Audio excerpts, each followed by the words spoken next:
Thursday, June 19th, and there is trouble going on in Europe. Deep, deep trouble has occurred and risen from the ashes, so to speak. There are World War III fears after Putin's pure terrorism attack on Ukraine. Zelensky blasted Putin for the pure terrorism of his attack. NATO jets were launched along the Ukrainian perimeters in response to these brutal new assaults from Russia. These assaults left at least 15 dead in Kiev, including a 62-year-old American. And when rescue teams looked over the debris, it was clear to them that casualties are anticipated to climb after the devastating missile and kamikaze drone attack that the Ukrainian leader Volodymyr Zelensky labeled as pure terrorism. The aftermath was grim, with bodies strewn on the street, while distressing video captured parents weeping beside their son buried in a leveled structure. Unsure of his fate in the wake of Putin's aggression, so Kiev choked on the dense black fumes following one of the conflict's harshest nights, where some residents contended that breathing became hard to breathe. So Poland's military head revealed that they prompted NATO fighters to take to the sky. He demanded a full engagement of all accessible forces and measures, deploying scrambling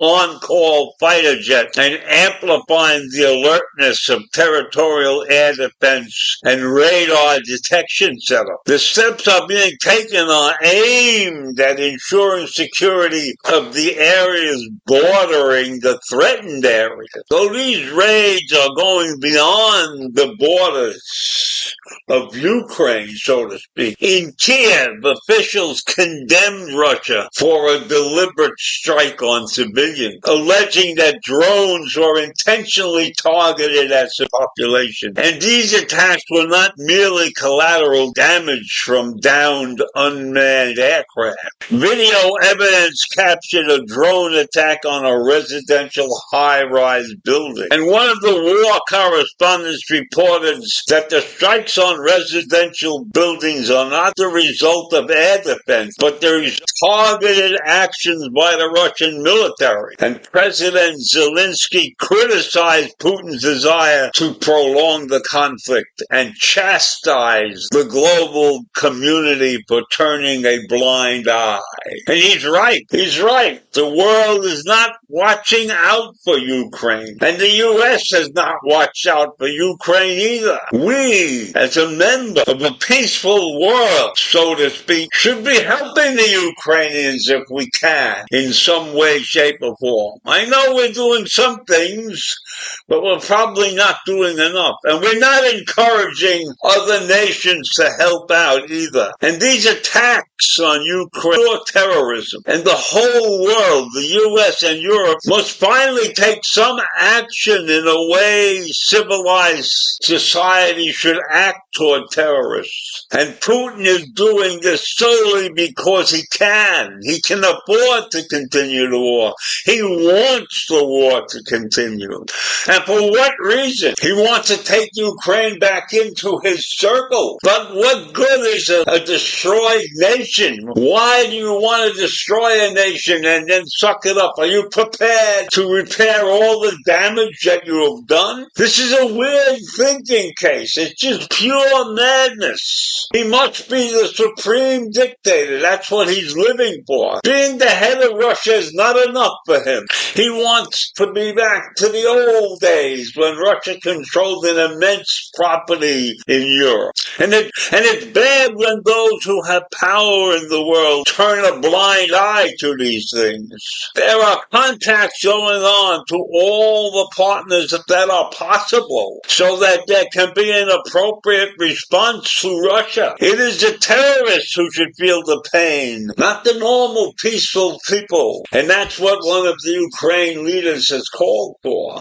Help his people. And official accounts indicate that Russian military aggression against Ukraine involved a barrage of 175 drones, upwards of 14 cruise missiles, and a minimum of 2 ballistic missiles. Is this what the free world wants? That we will allow a country like Russia to destroy a neighboring nation? When? When is the world going to come together and help those who are distressed and end Russia's madness? Is that possible? Think about it. Is it possible to end Russia's madness? We have organizations like the UN that do nothing. So how? How can we effectively stop Russia from its piss-poor behavior? Killing of innocent people. Creating a war when there's no reason for it other than to show the world that we are a powerful country once again. So why? Why has the UN and other civilized nations, so to speak, allowed this to go on? I can't answer those questions. But when you look at the situation, it's terrible. Why does Russia need to be a once again power? It's madness.